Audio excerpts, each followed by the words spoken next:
साल 2020 Donald Trump ने allegation लगाया कि वोटर्स फेक थे, वोट की चोरी हुई है। उसके बाद क्या हुआ? अमेरिका के कोर्ट में 62 से ज़्यादा केस रजिस्टर हुए, रिकाउंटिंग हुई, ऑडिट हुआ, इंक्वायरी बैठी। यहाँ जज चाहे डेमोक्रेट हो या ट्रंप अपॉइंटेड रिपब्लिकन, सबने ये कहा कि कोई सबूत नहीं है। मतलब एलिगेशन का जवाब इंक्वायरी से दिया गया, ओथ या फिर एफिडेविट का बहाना नहीं बनाया गया। यूक्रेन 2004 ऑरेंज रेवोल्यूशन, ओपोजिशन ने कहा कि वोटिंग हुई है, कोर्ट ने कहा हाँ इनरेगुलेंस हुई है। रिजल्ट क्या निकला? इलेक्शन को कैंसिल कर दिया गया और इलेक्शन को दोबारा कराया गया। इससे जन्म हुआ ऑरेंज रेवोल्यूशन का। केन्या 2017 सुप्रीम कोर्ट ने इलेक्शन को एनुअल कर दिया। 2017 के प्रेसिडेंटल इलेक्शन में रेला ओडिंगा ने कहा कि इलेक्ट्रॉनिक ट्रांसमिशन मैनिपुलेट किया गया है। सुप्रीम कोर्ट ने इन्वेस्टिगेशन बिठाई और देखा कि यह सच था। इलेक्शन को इलीगल बताकर रिजल्ट को कैंसिल कर दिया। ये अफ्रीका की हिस्ट्री में पहली बार हुआ था जब ऐसा फैसला आया था। बोलीविया 2019 ओस ऑडिट, बोलीविया में इलेक्शन में इवो मोराल्स के अगेंस्ट एलिगेशन लगे कि वोटिंग काउंटिंग रुक गई थी। उसके बाद सडनली वोटिंग शेयर बढ़ गए, लोगों ने प्रोटेस्ट करा, पुलिस भी साथ आई। ऑर्गेनाइजेशन ऑफ अमेरिका ने रिपोर्ट पब्लिश की और इवो मोराल्स को आखिर में आके रिजाइन देना पड़ा। Iran 2009 green movement, Mahmoud Ahmadinejad के खिलाफ एलिगेशन लगे वोट मैनिपुलेट के। उनकी लैंडस्लाइड जीत के बाद देश के लोग सड़कों पर आ गए थे। ओपोजिशन ने कहा कि इंक्वायरी सिर्फ नाम की हुई है और प्रोटेस्ट को दबा दिया गया, लेकिन इससे देश में एक ग्रीन मूवमेंट का जन्म हुआ। यूएसए 2000 बुश वर्सेस गोर, फ्लोरिडा के कुछ हजार वोट और हैंगिंग चर्च पर पूरा अमेरिका रुक गया था। कोर्ट ने बुश को प्रेसिडेंट डिक्लेयर कर दिया गया। दोस्तों, मैं आपको इसलिए बता रहा हूँ क्योंकि जब बाहर की कंट्रियों में एलिगेशन लगे तो वहाँ पर पहले इंक्वायरी हुई, ना कि ओथ और एफिडेविट की बात उठी। ये सब चीज़ बचने का एक बहाना होता है और इग्नोर करी जाती है बातों को। अब आते हैं इंडिया में। 7 अगस्त 2025 राहुल गांधी ने एक प्रेस कॉन्फ्रेंस बुलाई जिसमें उन्होंने कहा कि उन्होंने इलेक्शन कमीशन से इलेक्ट्रॉनिक डाटा मांगा वोटर लिस्ट का, लेकिन उन्हें मैन्युअली फोटोकॉपी पकड़ा दी गई वोटर लिस्ट की। यह एक टैक्टिक होती है जिसे कहते हैं डाटा ऑब्फुस्केशन। इसका मतलब होता है कि इतना बड़ा ढेर दे दो कि कोई असली डाटा मैन्युअली कभी निकाल ही ना पाए। राहुल गांधी ने एलिगेशन लगाया कि कांग्रेस बेंगलुरु सेंट्रल सीट वो 1,14,046 सीटों से हारे, जिसमें महादेवपुरम असेंबली की 1,02,50 वोट फेक डली थी। और ये चोरी कैसे हुई, राहुल गांधी ने अपनी प्रेस कॉन्फ्रेंस में डिटेल में बताया। राहुल गांधी ने बताया 11,965 डुप्लीकेट वोटर्स थे, 40,009 फेक इंडिविजुअल एड्रेस, कुछ के हाउस एड्रेस 0 थे और कुछ के पेरेंट्स के नाम कुछ भी टाइप करे हुए थे। 10,452 bulk voters at one address. उन्होंने बताया एक ही घर पे काफ़ी ज़्यादा वोटर्स अवेलेबल थे। जैसे कि उन्होंने एक एग्जांपल दिया, हाउस नंबर 35 में 80 वोटर्स साइन करे गए थे। एक और एड्रेस पे 68 ब्रेवरी के कमर्शियल एड्रेस पे वोटर्स रजिस्टर करे गए थे। 4132 इनवैलिड फोटो, 33,692 फॉर्म 6 का मिसयूज हुआ।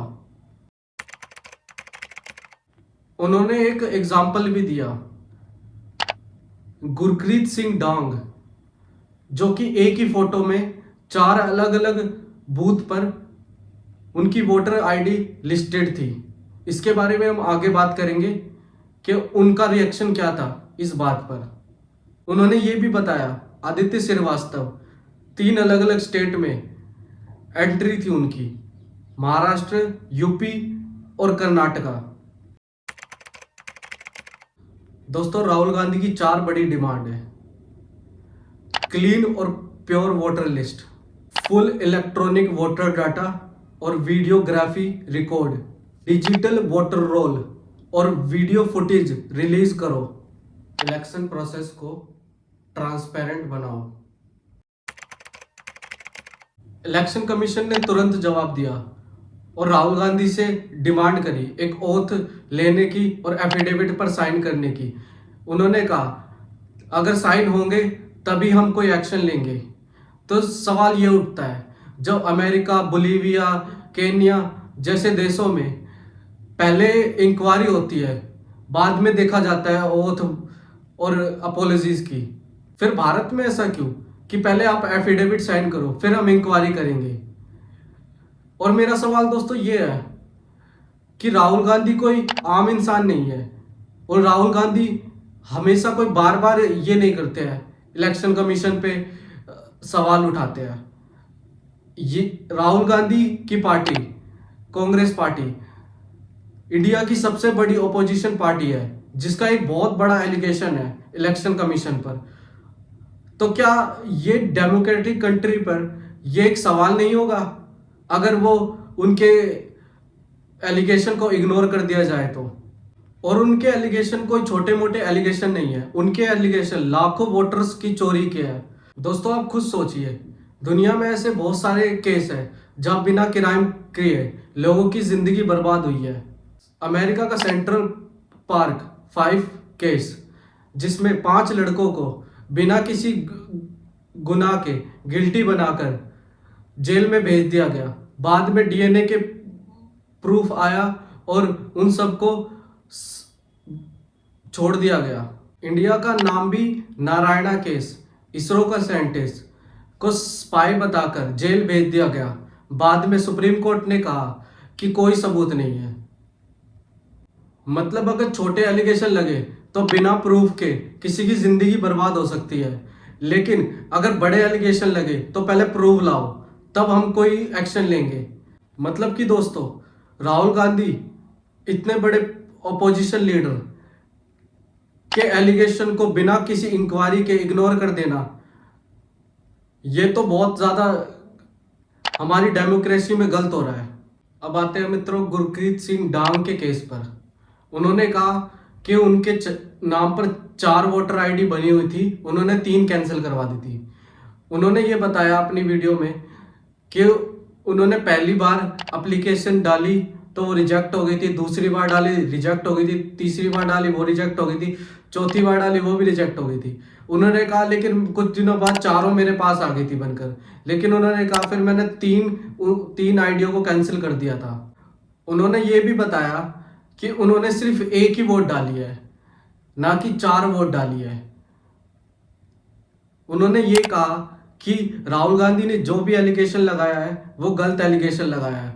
राहुल गांधी को अपोलोजाइज करना चाहिए उनसे, गुरप्रीत सिंह डांग से।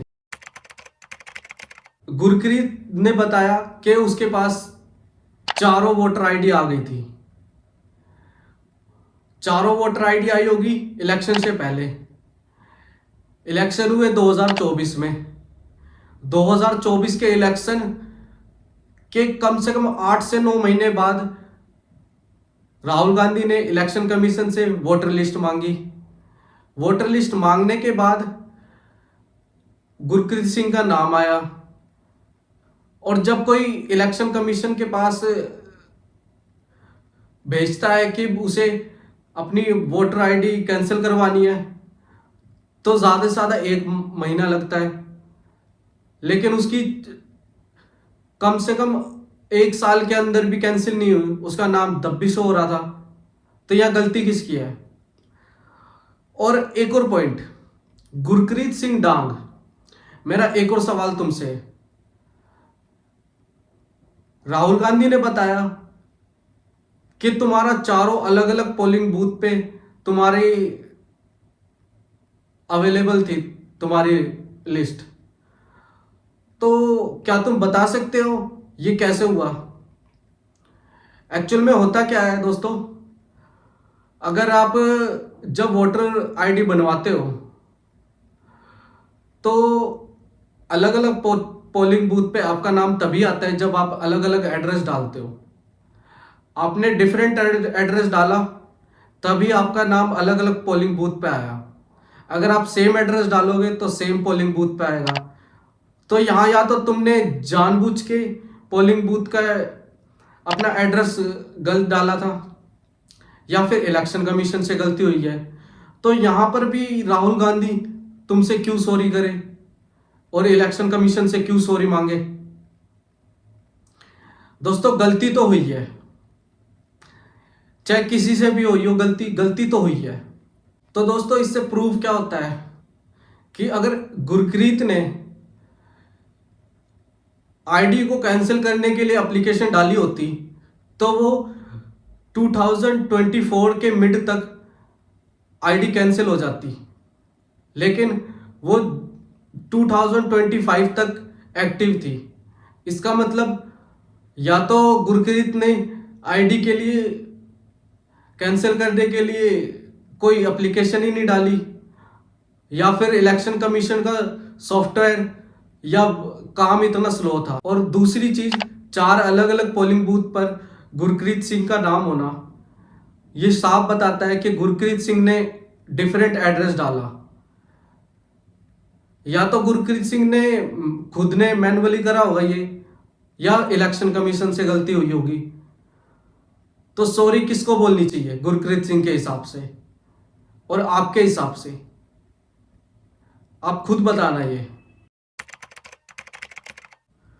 वोटर लिस्ट फ्रॉड का असली कारण है हमारा सिस्टम और हमारी सरकार करप्ट हो चुकी है। यह लड़ाई किसी पक्ष या विपक्ष की नहीं है। हमें खुद नहीं पता कि जो फेक वोटर आईडी थी वो वोट किसको डली। तो यह सारी जिम्मेदारी इलेक्शन कमीशन ऑफ इंडिया पर आ जाती है, और ये हमारा हक है सवाल पूछना। अगर हमारे सवाल पूछने के हक को ही दबाया जाएगा तो लोकतांत्रिक सिर्फ कागजों पे ही रह जाएगा। हमें सवाल पूछना पड़ेगा। दोस्तों अगर आपको मेरा काम पसंद आया हो और वीडियो इंफॉर्मेटिव लगी हो तो प्लीज़ इसे अपने दोस्तों तक शेयर करें।